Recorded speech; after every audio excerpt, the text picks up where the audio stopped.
하겠습니다. 자, 오늘은 사무엘상 31번째로 믿음의 길에 우연은 없다, 믿음의 길에 우연은 없다라는 말씀 함께 나누겠습니다. 지금 다윗이요, 블레셋 아기스 왕의 소집령에 따라서 지금 유다 북쪽 지역에 있는 아벡이라는 곳까지 거기에 갔습니다.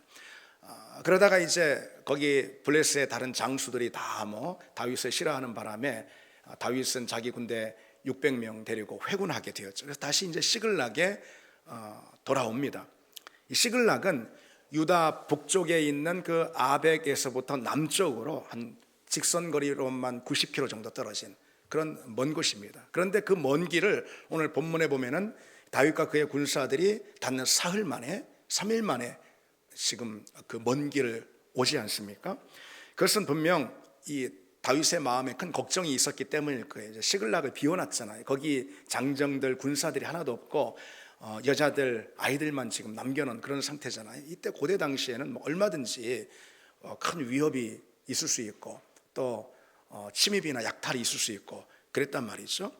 걱정을 해서 지금 굉장히 강행군을 해가지고 시글락에 내려왔는데 와 보니 불행히도 그 걱정이 현실이 된 그 장면을 목도하게 된 거예요. 시글락을 비운 사이에 이 아말렉이 침략을 해가지고 성읍을 다 불태우고 남녀노소 하나도 빠짐없이 다 포로로 잡아간 거예요. 다윗과 군사들은 그 기가 막힌 현장을 보고 털썩 그냥 다 주저앉아서 울 기력이 없을 정도로 하루 온종일 이들이 통곡하며 울었습니다. 정말 그렇지 않겠습니까? 성읍은 막 불타가지고 엉망이 되었고 찾아보니 아무도, 아이 하나도 찾아볼 수가 없는, 다 끌려간 것이죠. 그러니 이들이 정말 목 놓아 울기를 기력이 다 쇠할 정도로 그렇게 우는 거예요. 사정이 어떻게 되냐, 아말렉이 이미 사흘 전에, 그러니까 다윗과 그의 군사들이 아벡에서 출발할 그때 이미 이 시글락을 공격하고 그리고 다윗과 그의 군사들의 가족들을 전부 다 포로로 잡아간 것입니다. 당시 상황으로 보자면은 분명한 것은 그렇게 포로로 잡혀간 사람들 이 아말렉의 노예로 삼든지 아니면은 아말렉이 다른 어떤 먼 민족들에게 노예로 팔아버릴 수도 있는 그런 상황이에요. 완전히 절망적인 그런 상황입니다. 가족을 잃은 그 상황에서 다윗의 군사들이 어떻게 하죠? 이들은 한참을 울다가 다윗을 향해서 돌을 들지 않습니까? 다윗을 죽이자 그러면서 어떻게 또 이런 일이 또 생기는지 모르겠어요. 다윗은 그런데 또 어떻습니까? 다윗이 역시 너무 괴롭고 그리고 절망적인 그런 상태이지만 그럼에도 다윗이 하나님을 의지해서 용기를 얻는 장면이 본문에 기록됩니다.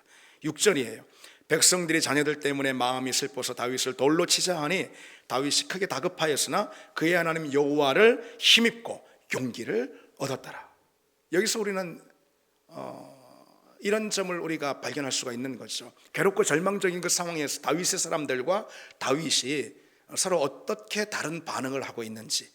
군사들은 돌을 들어서 다윗을 치려 합니다.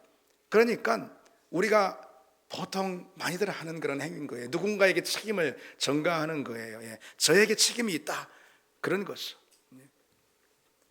근데 여러분, 이 다윗의 사람들이 원래 어떤 사람들이었죠? 이들은 그러면 안 되는 거예요.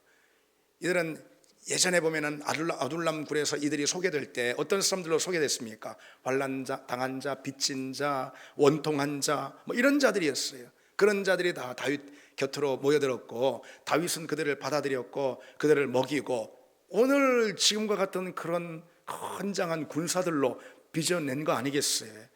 그런데 어렵고 좀 힘들다고 말이죠. 지금까지 그들을 위해서 그렇게 헌신한 자기 리더에게 한순간 등을 돌려버리고 맙니다. 그에 반해서 다윗이 어떻게 반응하죠? 다윗이 그의 하나님 여호와를 힘입고 용기를 얻었다 그랬습니다.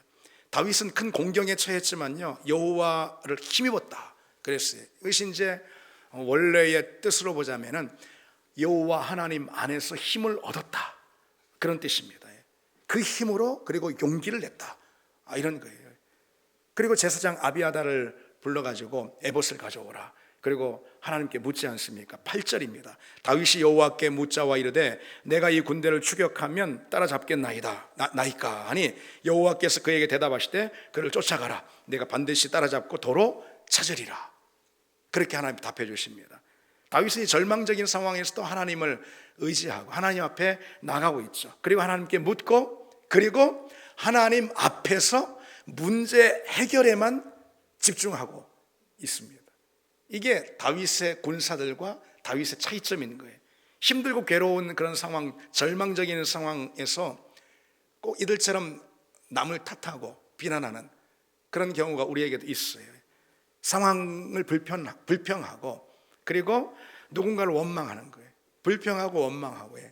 이것은 뭐 사실 자연스러운 반응이에요. 너무나도 쉬워요. 이것은 그저 주저앉아가지고 낙담하고 그리고 상황을 비관하는 그런 사람들도 많이 있죠.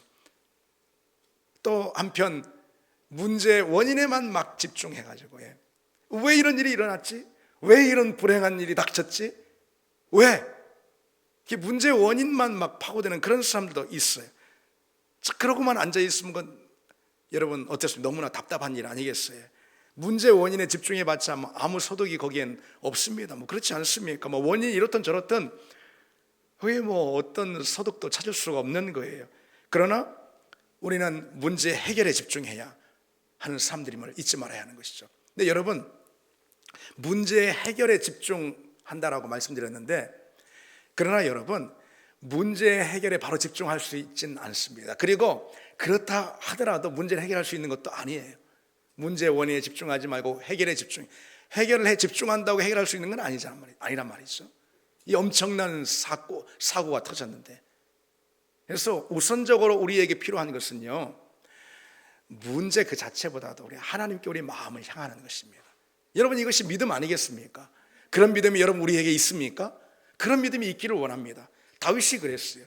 다윗은 문제보다도 일단은 그의 시선을 하나님께 들었습니다. 하나님께 그 마음을 집중하고 하나님 안에서 다윗이 힘을 얻고 지혜를 얻는 걸 볼 수가 있어요. 다윗의 사람들은 다윗과 달랐어요. 이들은 너무 미숙했습니다. 슬픈 마음에 분노가 일자 다윗에게 원인을 돌리고 다윗을 돌로 쳐 죽이려 하는데 다윗을 죽인들 여러분 무슨 소용이 있습니까? 이렇게 잡혀간 가족들이 돌아오는 것도 아니고 그저 본풀이일 뿐인 것이죠. 그거는 상황을 해결하는데 아무런 도움이 안 되고 오히려 상황을 악화시키는 거죠. 어쨌거나 이들의 지도자인 다윗이 없이 여러분 이 엄청난 문제를 어찌 해결할 수가 있겠습니까? 그렇잖아요. 이들은 문제를 해결할 수 있는 사람이 아닌 거예요. 그래서 꼭 그런 사람들이 있어요. 문제가 터지고 어려움이 닥치면은요, 그 문제가 주는 충격 있잖아요. 그 어려움이 주는 고통, 그거에만 반응하는 사람이 있습니다. 충격에만 반응하는 거예요. 고통에만 반응하는 거예요. 그래서 리더에게 책임을 돌리고 그리고 누군가를 탓하고 심지어는 하나님을 원망하는 거죠. 중요한 건 그렇게 한들 아무런 소득이 있지 않다라는 거죠. 여러분 우리 삶의 자리에서도요, 언제든 이 다윗이 만난 이 기가 막힌 어려움, 이런 고통들 또는 사고가 있을 수 있습니다. 없으면 좋겠지만은 우리 인생이라는 게 어디 그렇습니까? 그런 것들이 있습니다. 우리가 그에 어떻게 반응하느냐가 우리에게는 중요한 거예요. 문제가 터지지 않길 기도하는 게 아니고 그에 대해 우리가 어떻게 반응하느냐, 이게 우리에겐 중요한 믿음인 것이죠. 문제가 터지면은, 그래서 힘들고 고통스러우면은 물론 누구나 먼저는 고통에 반응하게 돼 있어요. 그게 우리가 약하기 때문에 누구든요 그 고통에 반응하고 충격에 반응하게 돼 있습니다. 그러나 중요한 건 이내 마음을 다스려야 한다는 것이죠. 마음을 다스린다는 것은 내가 힘을 내야지, 내가 의지를 가져야지, 내가 으쌰 힘을 내, 이런 뜻이 아닙니다. 그거는 인간적인 모습이고요. 그런다고 해서 되는 일도 아니고요. 그게 고통의 무게가 워낙 크면은 힘을 내지, 으쌰 될 일이 아니잖아요. 그것이 그런 뜻이 아닙니다. 마음을 다스려야 한다는 것은 다른 말로 뭐냐면은 하나님께 마음을 둔다라는 걸 의미하는 거예요. 하나님께 마음을 향하고 하나님께 마음을 집중하는 그런 믿음을 말합니다. 다윗을 한번 보십시오. 다들 고통에 사로잡혀가지고 거의 울기만 하고 원망과 분노를 쏟아낼 그런 기회만 찾잖아 이들이요. 그때에 다윗은 마음을 추스르고 그 마음을 하나님께 향합니다. 하나님이 그 마음을 붙드시고 그 마음에 하나님의 힘을 부어주는 걸 볼 수가 있어요. 하나님이 힘을 주세요. 그러자 다윗이 정신을 차리고 힘을 다시 추스리고 일어나는 걸 볼 수 있어요. 그리고 의연함과 용기와 어떤 불굴의 의지 같은 것에 사로잡히는 걸 볼 수 있습니다. 여러분, 우리가 아까도 말씀드렸듯이 이거 오해하면 안 됩니다. 그래, 내가 의지를 가져야지, 불굴의 정신으로 일어나자, 그런 게 아니에요. 그런다고 될 일도 아니고, 이 엄청난 사고, 사건 앞에서 하나님께 마음을 두면은요, 하나님이 그와 같은 힘을 우리에게 부어주신다라는 그런 뜻입니다. 그리고 그걸 가리켜서 믿음이라고 말하는 거예요. 오늘 본문에 다윗이 용기를 내었다라고 되어 있죠. 여기서 말하는 이 용기가 강하게 압도하는 힘을 말하는 거예요. 이것이 원래 그걸 말하는 거예요.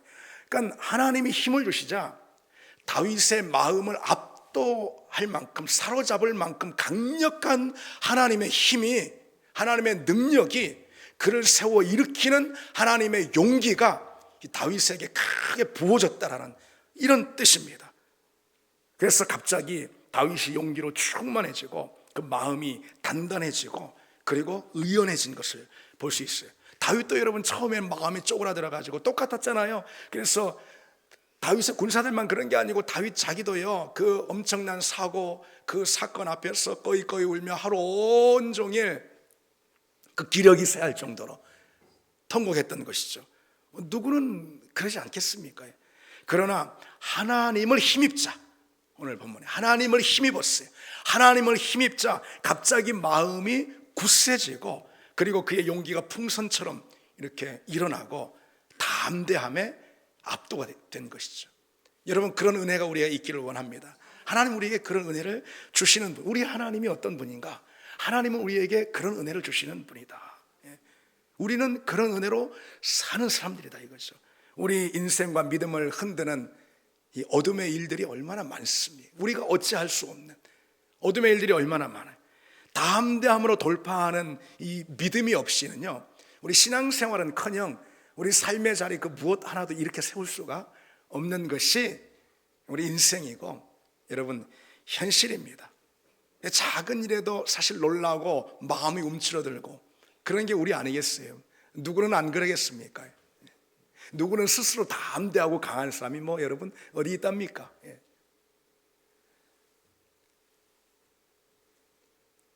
하나님이 주시는 힘이 있다라는 거예요. 여러분, 반드시 하나님이 주시는 힘이 있다는 것입니다.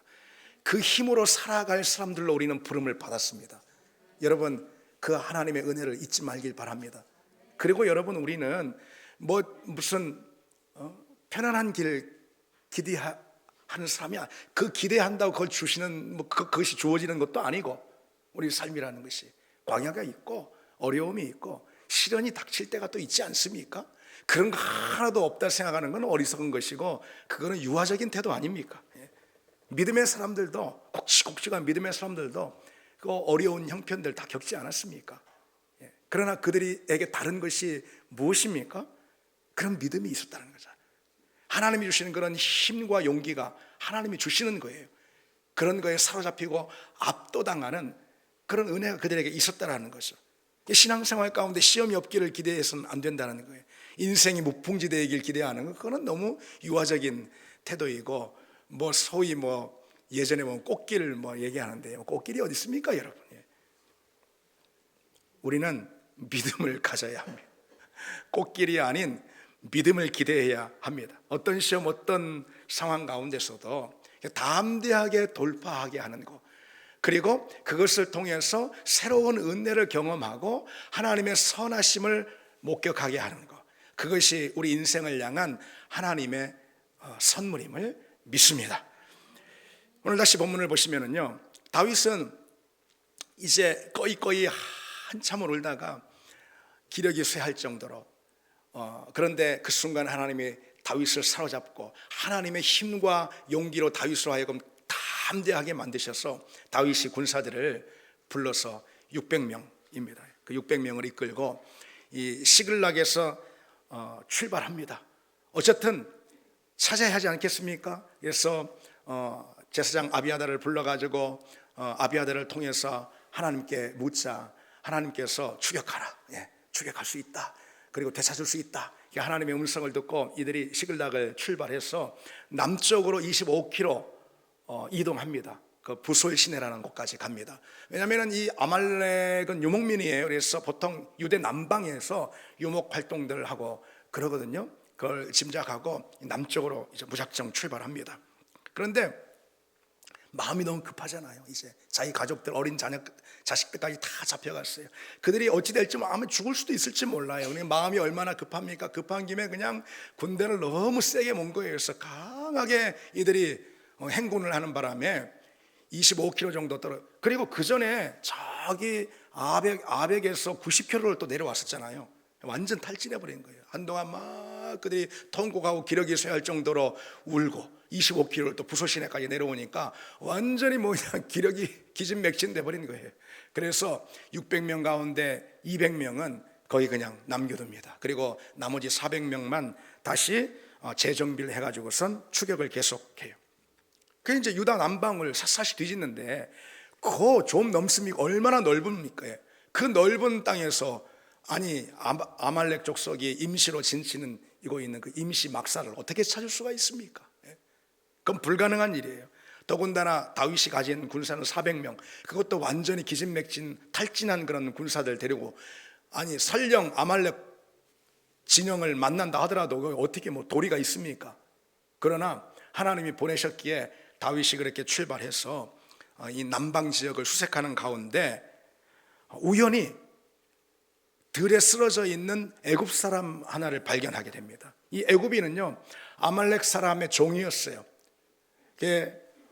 그런데 버림을 받고 만 거죠. 들에 그냥 탈진한 상태로 이 애굽 사람이 병들자 주인인 아말렉 사람이 그냥 버려버린 것이죠. 그래서 그를 발견하고 급히 물과 떡을 그에게 먹이고 정신을 차리게 만듭니다. 그런데 뜻밖에도 그 애굽 사람에게 아말렉 진영의 위치에 대한 아주 결정적인 정보를 얻게 되는 것이죠. 이 애굽 사람은 아말렉이 시글락을 공격할 때 침탈할 때도 같이 거기 종이니까 끌려가서 같이 그 일에 가담했던 그런 사람이죠. 그러나 병드니까 그 주인이 그걸 버리고 만 거예요. 세상이 그렇잖아요. 세상이 써먹을 때 다 써먹고 하다가 병들고 지치고 그리고 이용 가치가 없으면 그냥 버리는 것이죠. 그게 세상입니다. 그러나 다윗은 그런 세상의 가치를 따르지 않았죠. 다윗은 아말렉을 추격하는 이 급박한 상황, 이거 동서남북 이거 돌아볼 여유가 없잖아요. 지금 아말렉을 추격해야 되잖아요. 한시가 급하잖아요. 그럼에도 불구하고 들에 쓰러져 있는 자기도 모르는 사람이 그 애굽 사람을 향해서 그러니까 손을 펼칩니다. 그를 선대해 줍니다. 그런 일이 곧 이 암담한 현실 가운데 아주 결정적인 실마리를 주는 그런 선물이 되었던 것이죠. 다윗에게 말이죠. 그러니까 여러분, 여기서 우리가 무엇보다도 기억해야 될 아주 중요한 것이 있습니다. 물론 이 급한 상황임에도 불구하고 쓰러져 있는 애굽인에게 도움의 손길을 뻗은 이 다윗 있잖아요. 분명 다윗이 이건 잘한 일은 틀림없어요. 그로 인해 다윗은 결정적인 기회를 얻은 거예요. 그러니까 아말렉 족속의 위치를 정보를 얻을 수 있는. 그런데 여러분 여기서 한번 생각해 보세요. 어떻게 그런 기회를 얻을 수 있게 되었을까? 그게 우리가 먼저 해야 될 질문 아니겠어요? 어떻게 하필 어떻게 뜻밖의 거기에 쓰러져 있는 애굽인, 근데 그 애굽인이 또 아말렉 사람의 종이었고 그들이 행한 일들을 다 참여했던 그런 사람이었네. 그리고 그들의 정보를 샅샅이 다 알고 있는 사람이네요. 어떻게 그 애굽인, 그 사람을 만날 수 있었어요? 그 애굽인은 또 어찌 또 병이 들어가지고 또 버림을 받았을까? 이런 것 말이죠. 우리가 그 질문부터 해봐야 되는 거죠. 그렇게 질문해 보면은 참 우연도 이런 우연은 없다. 이거 정말 예상치 못한 놀랄만한 그런 우연이다. 우리 이렇게 생각할 수 있죠. 그러나 여러분, 하나님의 사람에게 우연은 없습니다. 믿음의 사전에 우연은 없다라는 것이죠. 성경의 역사에 이 우연이라는 것은 결국 하나님의 섭리를 뜻하는 것입니다. 하나님의 사람에게 우연이라는 것은 섭리를 표현하는 다른 말일 뿐인 거예요. 이 다윗이 결정적인 정보를 가지고 있는 애굽인을 만나게 된 것 역시 우연이 아니었다라는 것이죠. 그건 하나님의 섭리였고 하나님의 작정하심, 하나님의 계획 가운데 들어있었던 것이죠. 하나님은 우리 시선과 다르잖아요.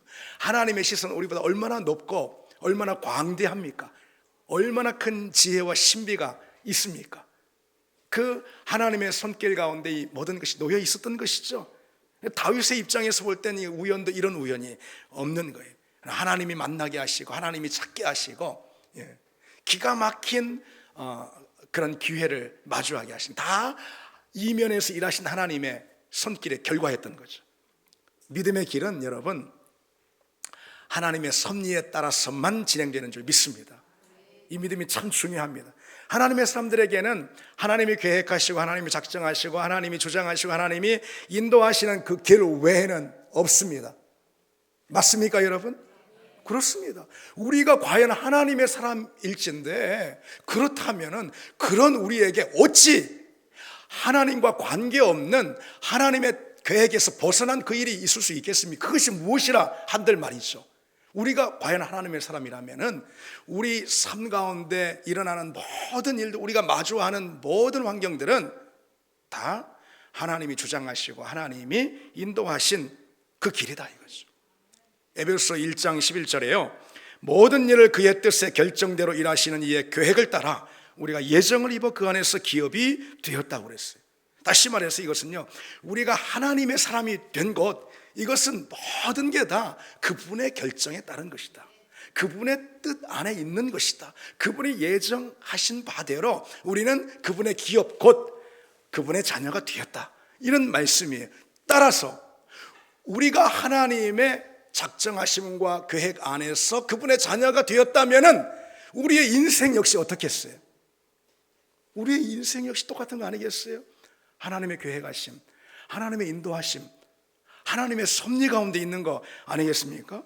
그런 여러분, 우리는 모든 일에 대해서 하나님을 인정해야 합니다. 이것이 여러분 우리 성도에게 제일 중요한 믿음이다 할 수 있습니다. 참 이것을 강조하고 싶습니다. 이 자리에서 우리 그리스도인에게 제일 중요한 믿음은 무엇이냐? 범사에 하나님을 인정하는 거예요. 잠언 3장 6절에 너는 범사의 걸 인정하라 그리하면 내 길을 지도하시리라. 왜요?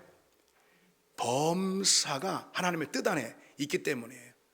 내게 일어나고 내가 마주하는 그 범사, 이 범사가 하나님의 섭리 가운데 실은 운영된다라는 거예요. 절대로 여러분 우연히 우리 삶에 끼어들거나 우리 걸음을 절대로 우연히 결정할 수 없음을 알아야 합니다. 우연히 우리 삶을 개입한다, 이것은 더 이상 내가 하나님과 상관없다라는 뜻 아니겠습니까? 그렇잖아요.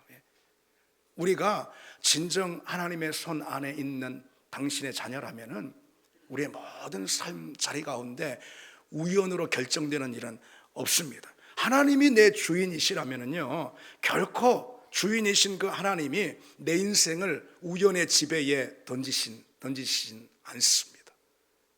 그렇죠. 예수님께서 이런 말씀하신 바 있어요.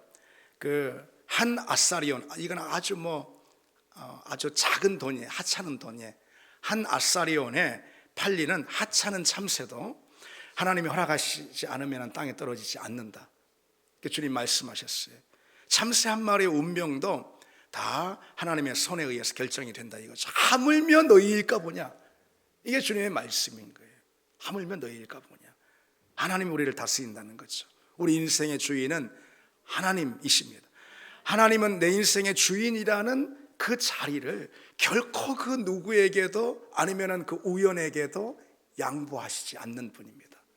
하나님이 내 인생의 주인이 되신 것은 무엇을 통해서죠? 그 아들 예수 그리스도를 십자가에 희생하면서 하나님이 우리 인생의 주권을 찾으시고 우리 인생의 주인이 되신 거 아닙니까? 그런데 어찌 우리 인생의 주인이신 그 하나님께서 당신의 주인 역할을 우연 따위에 양도하시겠습니까? 다른 어떤 그 무엇에 빼앗기시겠습니까? 결코 그런 일은 일어나지 않습니다.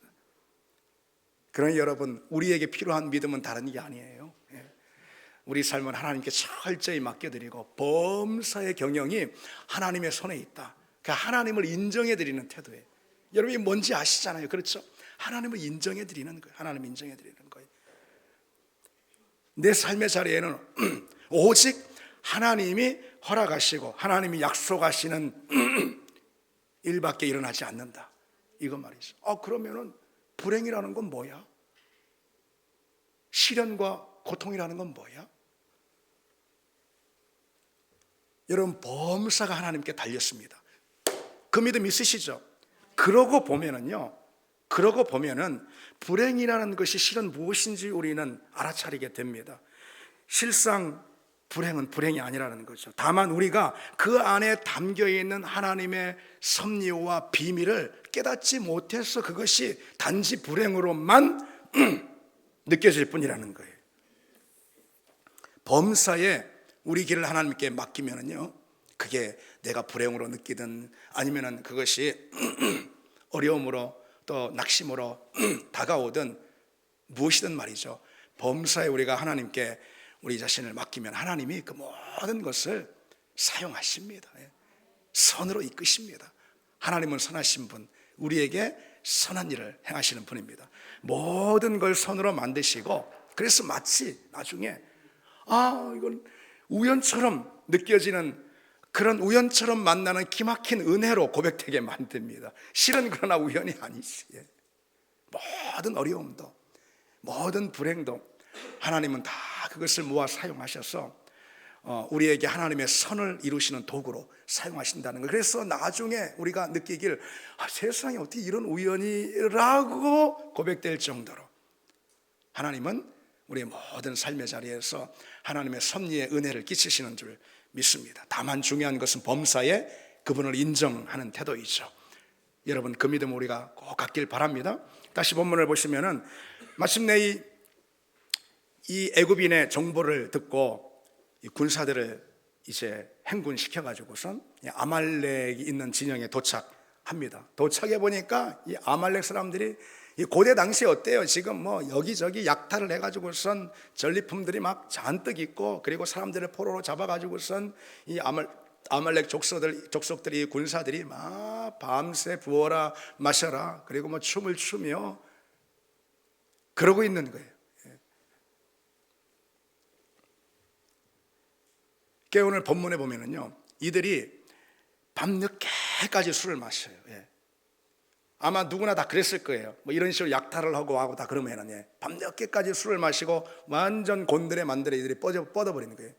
그 새벽부터요, 심지어 다음날 해 저물 때까지, 그러니까 거의 이틀 되는 거잖아요. 다음날 해 저물 때까지 이 다윗이 이들을 치는 걸 볼 수 있어요. 이런 걸 보면은 아말렉 군대가 얼마나 그 숫자가 컸는가를 좀 짐작해 볼 수가 있겠죠.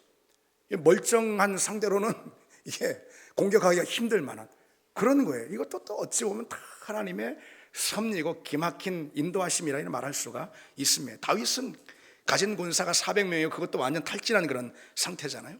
그런 상황이 앞에 놓여 있기 때문에 다윗이 결국은 대승을 하게 되고, 잃어버린 사람들 가족들을 다 찾고선 더군다나 전리품까지 많이 챙기게 됐습니다.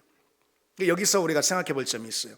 아말렉에 대해서 여러분, 이 구약성경에서 아말렉이 어떤 족속인지 아시지 않습니까? 다른 건 몰라도 이것만큼은요, 하나님이 이 아말렉을 진멸하시기로 했습니다. 왜냐하면 아말렉은요, 하나님께서 당신의 백성 이스라엘을 애굽에서 이끌어내실 때 이 광야에서 이들을 막아선 사람, 하나님의 일하심을 정면으로 막아선 사람들이었거든요. 그래서 출애굽기에 이미 하나님께서 이들에 대해서 이렇게 심판을 예고하십니다. 내가 아말렉을 없이 하여 천하의 기억도 못하게 하리라, 이렇게 왜. 그런데 여러분, 참 흥미로운 게 하나님께서 그 오래된 당신의 약속을 실행하는 과정, 이게 좀 뜻밖이라 이 말이에요. 어떤 과정을 통해서 하나님의 그 약속을 진행시키냐면은 다윗의 가족들이 포로로 다 잡혀가 가지고 아말렉을 추격해서 그들을 격퇴하는 그 과정을 통해서 아말렉을 진멸하리라라는 하나님의 이 오래된 약속을 성취하시잖아요. 이건 하나님이 단단히 아주 그냥 경고하시고 오래전 수백 년 전에 모세 때에 아말렉을 향해서 이 심판을 예고하신 겁니다. 그렇다면 언제가 됐건 아말렉을 진멸하기 위해서 막 이 시작부터가 뭔가 달라야 되잖아요. 뭐 그냥 어마어마하게 막 군대를 일으키고, 원래 사울을 통해서 그렇게 하시려고 그랬어요. 근데 사울이 불순종했잖아요. 근데 다윗을 통해서 이 일을 하신다면은 뭐 그냥 출정식을 벌이고 깃발을 들고, 자, 하나님의 대적인 아말렉을 다 쳐서 진멸하자, 뭐 이러면서 말이죠. 그 전쟁에 대해서 또 뭐 대단히 묘사가 되고 성경에 그래야 할 것으로 보이는데, 오늘 하나님이 그 일을 수행하는 과정이 너무 뜻밖입니다. 다윗은요, 아말렉을 어떻게 무찔렀어요? 어떻게 진멸했습니까? 그죠? 뭐 하나님의 계획 뭐 이런 게 아니고 자기 자신과 자신의 군사들의 가족을 포로로 잡아간 그 아말렉을 추격한 거예요. 그리고 그 진영을 발견해서 그들을 공격하고, 다시 말해 가족들을 구출하는 그런 상황 가운데서 아말렉을 기습하고 아말렉을 멸한 것이죠. 그러나 하나님은요, 그런 과정 가운데서 당신의 일을 지금 진행하고 계신다. 이게 참 주목이 됩니다. 그렇잖아요. 이 사건은요, 이런 사실을 우리로 하여금 깨닫게 합니다. 인생이라는 우리의 무대 있잖아요. 그것은 내 자신의 무대만은 아니라는 거예요. 그저 나의 것으로 끝나는 것이 아닙니다. 인생은 하나님이 일하시는 무대인 거예요. 나의 인생은 하나님이 내 삶을 당신의 무대로 사용하셔서 하나님의 뜻을, 하나님의 계획과 하나님의 작정하심을 펼치시는 그 자리가 어디냐? 그게 우리 인생이라는 것입니다. 그래서 내 인생은 내 것으로 끝나는 게 아니라는 이런 뜻이에요. 근데 여러분, 우리가 기억해야 할 거 있잖아요. 내 삶은 그저 내 것이 아니다. 하나님이 당신의 뜻을 펼치시고 당신의 작정하심을 행하시는 무대이고 통로라는 거예요. 다윗이 오늘 큰 위기를 만나지 않았습니까?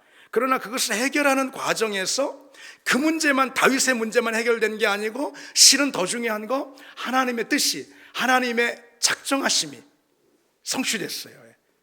근데 거꾸로도 볼 수 있어요. 이것을 거꾸로도 하나님이 당신이 작정하신 그 일을 성취하시기 위해서 다윗 가운데 그러한 시련과 고통을 허용하신 거예요. 물론 하나님이 직접 던져주신 건 아니죠. 그런 시련을 다윗이 자초한 일일 수 있거든요. 다윗이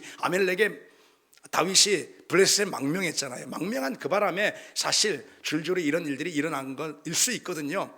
그럼에도 하여튼 우리가 여기서 볼 수 있는 것은 무엇이냐, 다윗의 그런 시련과 고통이 일어났는데 그걸 하나님이 미리 막지 않고 하나님이 그걸 허용하셨어요. 그 이유가 어디 있냐?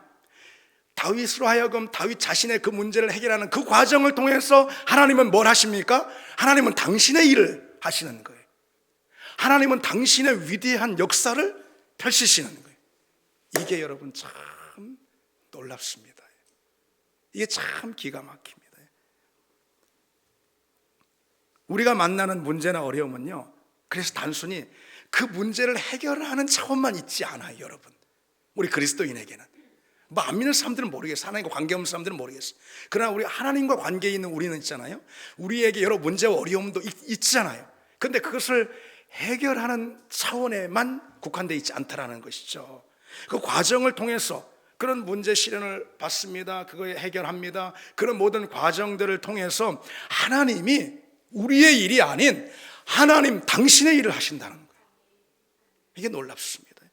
당신이 계획하신 일들, 곧 당신의 위대한 일들을 행하세요. 그 과정에서 우리는 어려움을 만나기도 하고 어려움을 해결받기도 하는 것입니다. 왜요? 우리 하나님의 사람들이니까.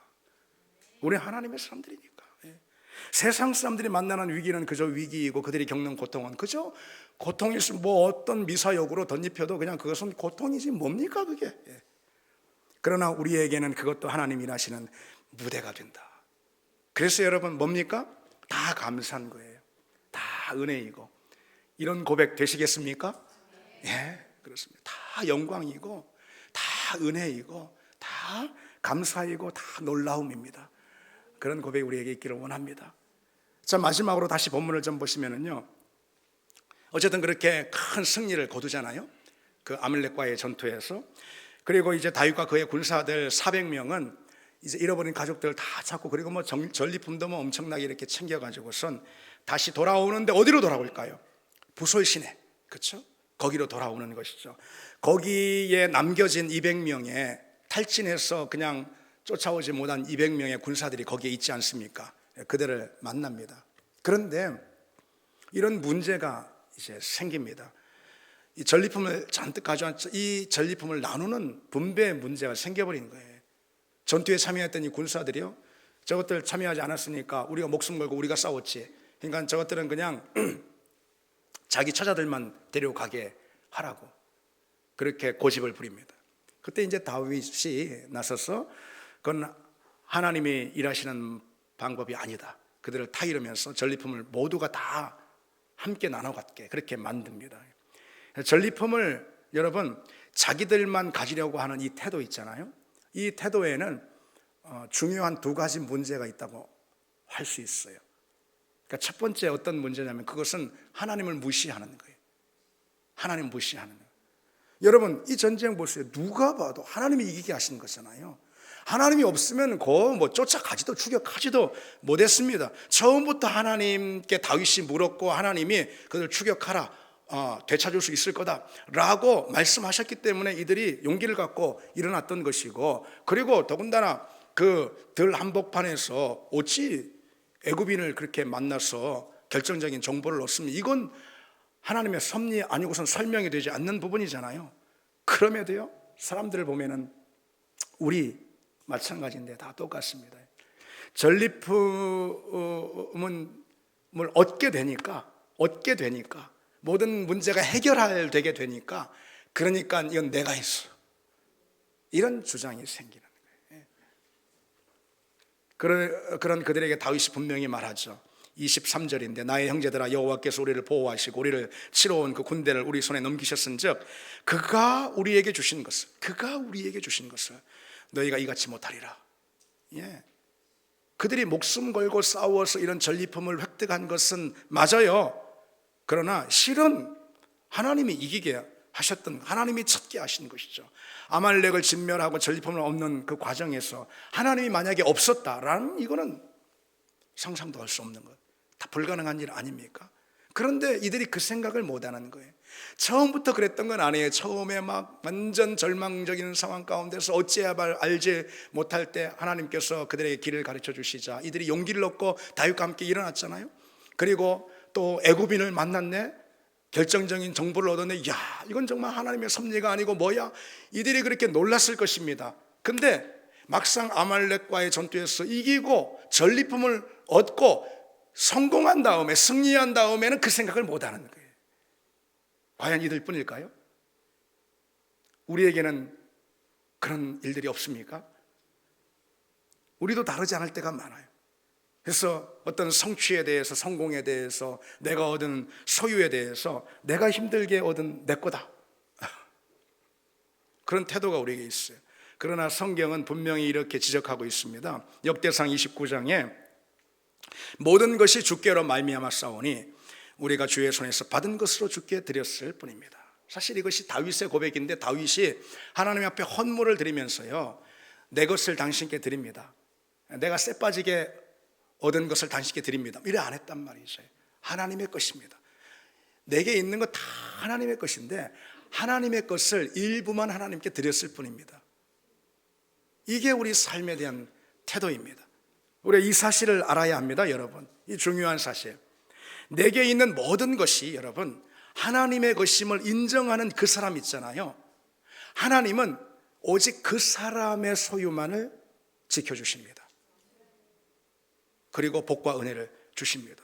이건 당연한 거예요. 여러분, 하나님은 너무도 당연히 당신의 것을 지키시는 분입니다. 그렇지 않습니까?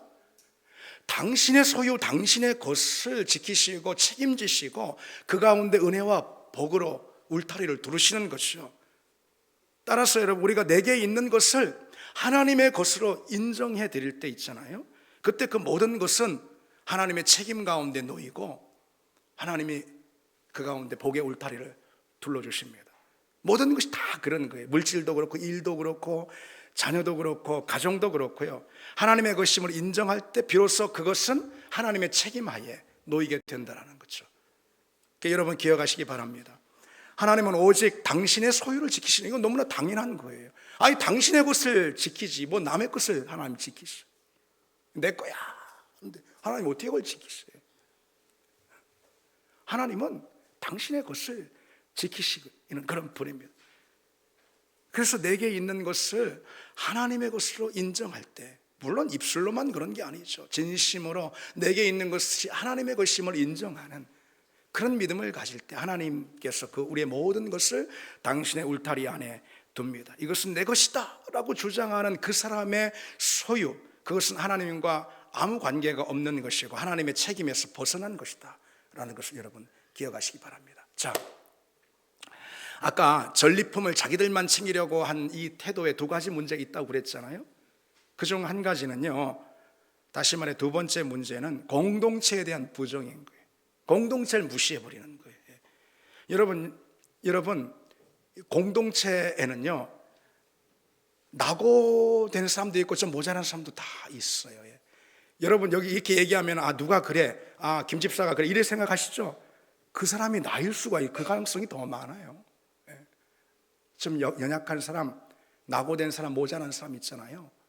나일 가능성이 더 높은 거예요. 자, 어쨌거나 좋은 공동체는 어떤 공동체냐면요, 그런 낙오자에게도 똑같이 대우하고 챙기는 그런 공동체. 좋은 교회는요, 조금 모자라고 약한 사람도 똑같이 환대하고 똑같이 대접하는 그런 교회입니다. 잘난 사람들끼리만 뭉치는 교회는요 진짜 못난 교회, 그처럼 못난 교회가 없습니다. 열심히 있는 사람들끼리만 뭉치는 교회는요 진짜 모자란 교회입니다. 우리는 절대 그런 교회가 돼서는 안 됩니다.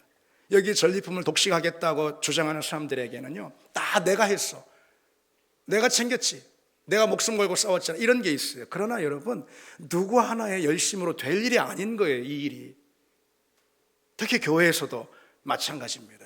교회 가운데 은혜가 있습니다. 그렇죠 여러분? 우리 교회에 은혜가 있습니다. 아멘. 누구 한 사람의 열심으로 되는 게 아니라는 것이죠. 우리 교회에 승리가 있습니다. 아멘. 누구 한 사람이 이긴 게 아닙니다. 이것은 내가 이긴 게 아니고 팀이 이긴 거예요. 다시 말해 우리 교회가 이긴 것입니다. 공동체가 이긴 거예요. 하나님이 우리 공동체 가운데 일하십니다. 그래서 누구 한 사람의 열심으로 교회가 서거나 누구 한 사람의 능력으로 교회가 든든히 세워지는 게 아닙니다. 그리고 어떤 특정한 그룹이 교회 전체에 대한 책임을 갖는 것도 아니라는 것이죠. 교회 구성원 모두가 각자에게 주어진 하나님의 그 은사를 사용함으로 그리스도의 몸된 교회를 세워가는 줄 믿습니다. 이제 말씀 맺겠습니다. 오늘 이 시간에는 여러분 이 사실 하나만 좀 기억하면 좋겠습니다. 믿음의 길에는 우연이 없다. 믿음의 사전에는 우연이 없다. 아멘. 그렇습니다. 그래서 그러니 범사의 하나님을 인정할 수 있는 우리가 되기를 바랍니다. 우리 같이 찬양 드리겠습니다.